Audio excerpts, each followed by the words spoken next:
नमस्कार साथियों, स्वागत है आपका इस अनोखी रोमांचक विज्ञान की दुनिया में। दोस्तों, आज हम एनसीईआरटी कक्षा 7 विज्ञान के पाठ मौसम, जलवायु और जलवायु के प्रति जंतुओं के अनुकूलन को दादी माँ की कहानी द्वारा जानते हैं। तो बच्चों, बिना देर किए हुए जल्दी से चलते हैं दादी माँ के पास और सुनते हैं आज की कहानी। आओ बच्चों, आज मैं तुम्हें ले चलती हूँ एक अनोखी दुनिया में, जहाँ मौसम की शरारतें हैं, जलवायु की चुनौतियाँ हैं और जानवरों की समझदारी भी है। अब तुम सोच रहे होंगे, जानवर और समझदारी? अरे हाँ भाई, ये जानवर बड़े समझदार होते हैं। ये अपने रहने की जगह यानी जलवायु के अनुसार खुद को ढाल लेते हैं, जिसे कहते हैं अनुकूलन। अब तुम्हारे दिमाग में जरूर ये प्रश्न आ रहा होगा कि जलवायु क्या है। चलो बच्चों, मैं तुम्हें सब समझाती हूँ। पहले बताती हूँ मौसम। मौसम क्या है? मौसम वो है जो रोज बदलता है।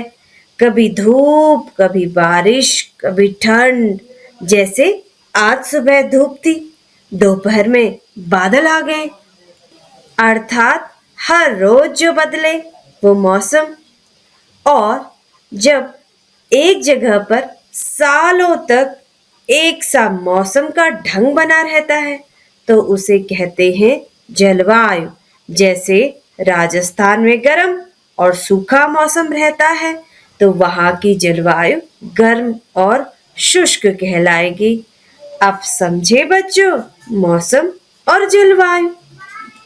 बच्चों, अब चलते हैं धरती के सबसे ठंडे हिस्से अर्थात ध्रुवीय क्षेत्रों की ओर। यहाँ पर बर्फ ही बर्फ होती है। तापमान -30 डिग्री तक चला जाता है। यहाँ पाए जाते हैं ध्रुवीय भालू, जिनकी मोटी सफेद फर होती है, जिससे वो बर्फ में छुप भी जाते हैं और ठंड से भी बचे रहते हैं। उनकी चमड़ी के नीचे मोटी वसा की परत होती है, मानो कोई कंबल हो। उनके पंजे बड़े और खुरदरे होते हैं, ताकि वे बर्फ में न फिसले। ध्रुवीय क्षेत्र के ध्रुवीय भालू का शरीर ठंडी जलवायु के लिए अनुकूलित है। अब चलते हैं उष्ण कटिबंधीय वर्षा वनों में, जहाँ पर गर्म, नम और आर्द्र जलवायु होती है। यहाँ पर हरियाली ही हरियाली है। साल भर खूब बारिश होती है। यहाँ बड़े, ऊंचे और घने पेड़ होते हैं। यहाँ कुछ विचित्र प्रकार के जीव जंतु पाए जाते हैं, जैसे लाल नेत्र वाला मेढक। इसकी आंखें बड़ी बड़ी और लाल होती हैं, जिससे ये शिकारियों से बच जाता है।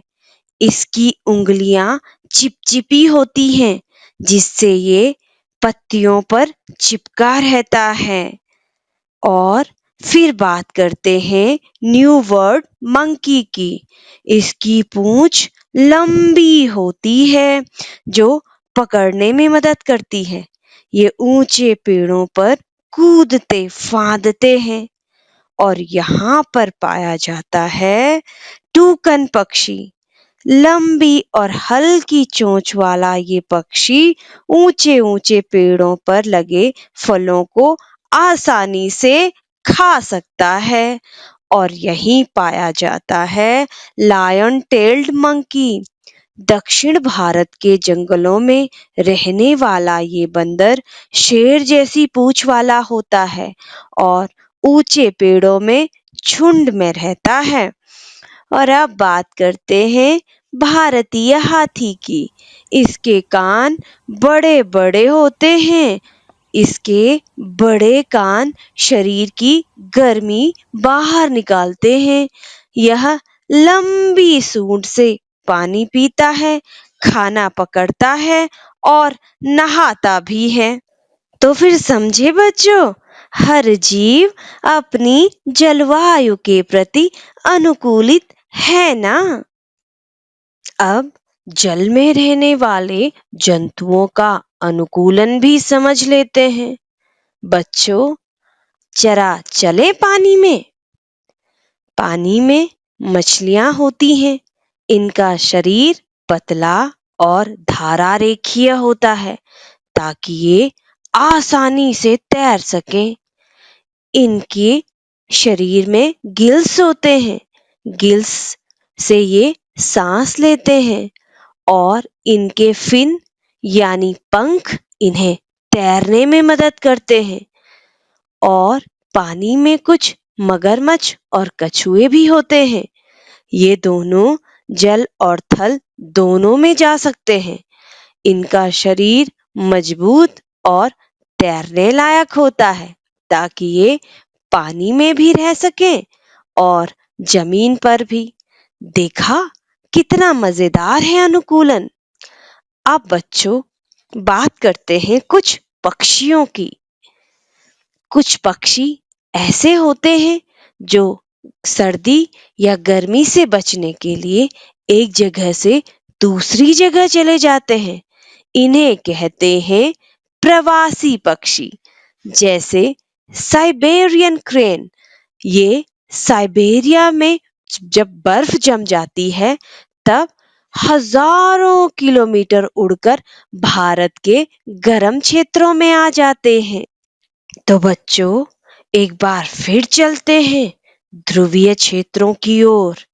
और यहाँ पर पेंगुइन, मेरा पसंदीदा पक्षी, उसकी बर्फ में मस्ती देखते हैं।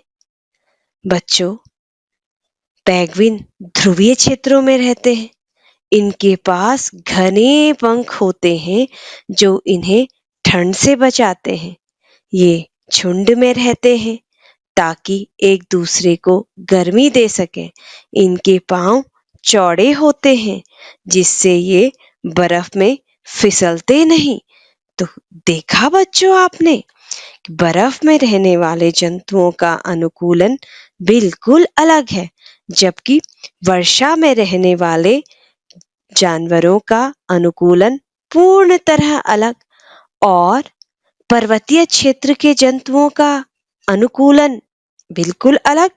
और जल में रहने वाले जीवों का अनुकूलन बिल्कुल भिन्न है। तो देखो बच्चों, हर जानवर अपने को वातावरण के अनुसार ढाल देता है। चाहे बर्फीली जमीन हो, घना जंगल हो, पानी हो या आसमान, हर एक जीव अपनी अपनी जगह पर समझदारी से जीता है और हमें यह संदेश देता है कि बुद्धिमानी भी अपने आप को समय और परिस्थिति के अनुसार ढालने में ही है। तो बच्चों, सीखते रहो, सिखाते रहो और विज्ञान के मजेदार किस्सों को जानते रहो।